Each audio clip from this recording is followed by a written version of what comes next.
மறைந்த அஜித் பவாரின் மனைவியும் எம்பியுமான சுனேத்ரா பவார் தேசியவாத காங்கிரஸ் கட்சி தலைவராக தேர்ந்தெடுக்கப்பட உள்ளார். தொடர்ந்து அவர் மகாராஷ்டிர துணை முதலமைச்சராக இன்று பதவியேற்க வாய்ப்புள்ளதாக பரவலாக பேசப்படுகிறது.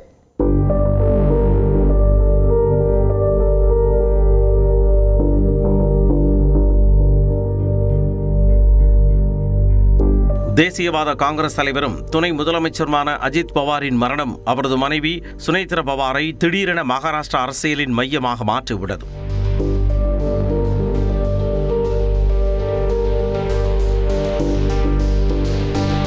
கடந்த 28ஆம் தேதி மகாராஷ்டிரா மாநிலம் பாராமதியில் நிகழ்ந்த விமான விபத்தில் துணை முதலமைச்சரான அஜித் பவார் அகால மரணமடைந்தார். பாராமதியில் முக்கிய தலைவர்கள், லட்சக்கணக்கான தொண்டர்களின் இறுதி அஞ்சலிக்கு பிறகு அவரது உடல் தகனம் செய்யப்பட்டது.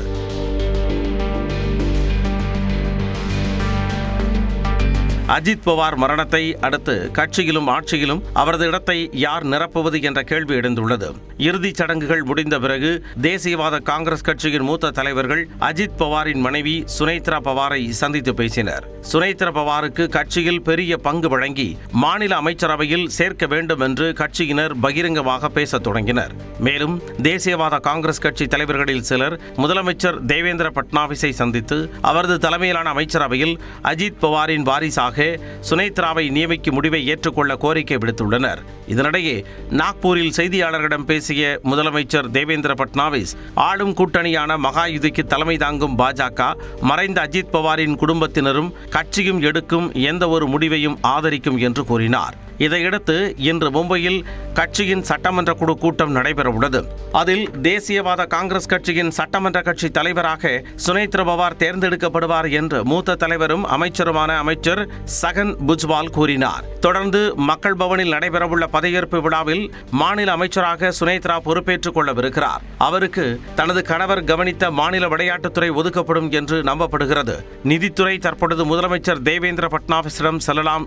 இதன் தொடர்ச்சியாக சுனேத்ரா துணை முதலமைச்சராக நியமிக்கப்படுவார் என்றும் கூறப்படுகிறது. இந்த சூழல் சுனேத்ரா பவார் வாழ்க்கையில் ஒரு முக்கிய திருப்பு முனையாக மாறியுள்ளது. மகாராஷ்டிராவின் முன்னாள் அமைச்சர் பதம் சிங் பாஜிராவ் பாட்டீலின் மகளான சுனேத்ரா பலமான அரசியல் குடும்பத்தை சார்ந்தவர் என்றாலும் பின்னணியில் இருந்து சேவை செய்வதையே விரும்பினார். 2024ஆம் ஆண்டு மக்களவைத் தேர்தலில் பாராமதியில் உறவினரான சுப்ரியா சுலேவை எதிர்த்து போட்டியிட்டு தோல்வியடைந்தார். ஆனாலும் அதே ஆண்டில் அவர் ராஜ்யசபா உறுப்பினராக தேர்ந்தெடுக்கப்பட்டார்.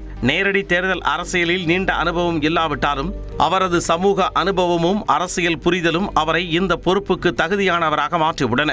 மகாராஷ்டிராவில் 1978ஆம் ஆண்டு முதலில் துணை முதலமைச்சர் பதவி உருவாக்கப்பட்டதில் இருந்து இந்த பதவியை ஏற்கவிருக்கும் முதல் பெண்மணி சுனேத்ரா பவார் ஆவார்.